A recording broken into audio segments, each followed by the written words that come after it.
Chinese brands are getting wacky with their smartphones. From a phone that looks like a camera, check, to folding phones, check, Folding phones. check. I'm here at the Shanghai Mobile World Congress to showcase some of the weirdest smartphones in the world. But wait, my battery's dying. Let's find a phone that has a good battery.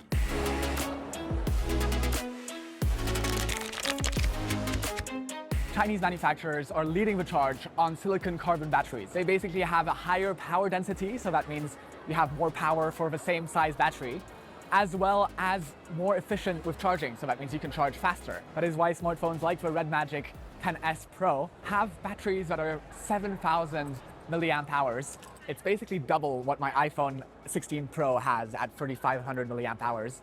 A lot of that is due to Apple being very conservative in terms of the battery sizes that it gives to its smartphones. No smartphone benefits more from more batteries in a thinner space than folding phones. In my hand is the Honor Magic V3, one of the slimmest smartphones in the world.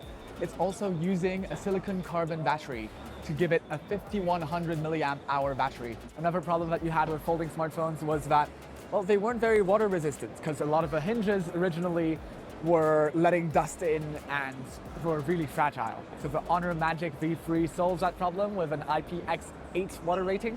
So that means that you could probably take a shower with it, but it is not resistant to dust. This is one of the best-selling folding phones in Europe and around the world.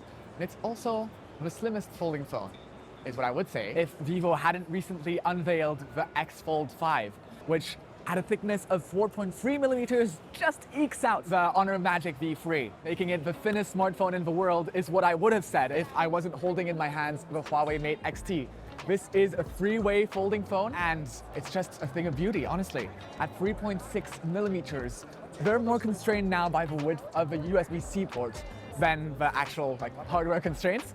And with a triple fold design, you're able to get something that's the size of an iPad mini in your pocket. I can't tell you the amount of very wealthy business people that I've seen rocking this device, and it makes sense. It's basically Huawei and BOE's flex on Samsung saying like, yo, why didn't you do this first? It is certainly a statement.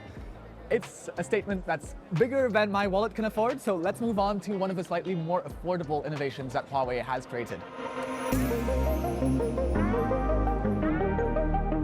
Obviously, the Huawei Pura X is not the first smartphone that flips. The reason it's on this list is that it has eye tracking built in. For example, there was a prototype phone where you could use eye tracking to control a car. On the Pura X, it's actually more useful to me because I don't drive. It allows you to turn pages with your eyes. So if you just look at a book and scan down, look down at the bottom of the page and look up, it turns the page automatically. Now that I've taken it in my hands, I'm actually seriously considering getting one for myself. Let's move on. If your problem involves charging a smartphone battery, then I think there's no one that answers this question as well as Oppo and its subsidiaries. In 2016, they released the first SuperVOOC chargers, which charge their phones at 50 watts, which is still faster than the S25 Ultra and the iPhone 16 are charging.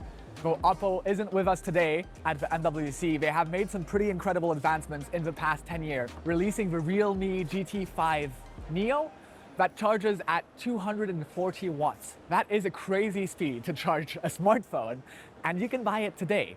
They've also released a demo of a smartphone charging at 320 watts, which is absolute madness and more than 3 times faster than how I can charge my laptop.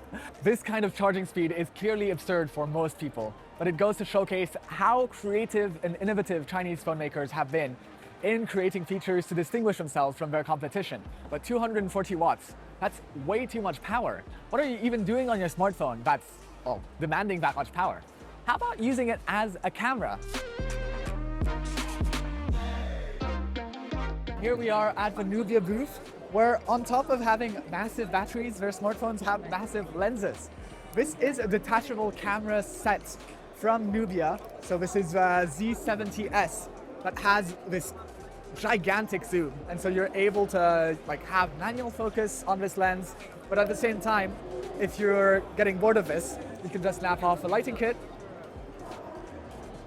and return to having a regular lens that has a regular zoom size. Here we have the telephoto, but you have also an ultra-wide. It allows you to replicate what you would have with the camera that I'm shooting this on.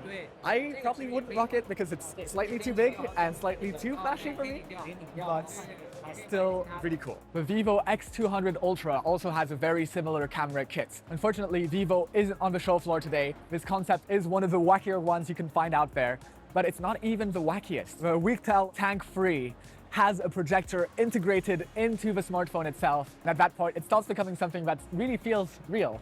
Like, okay, you can have a camera that has a smartphone strapped to it, or you can have a projector that has a smartphone strapped to it.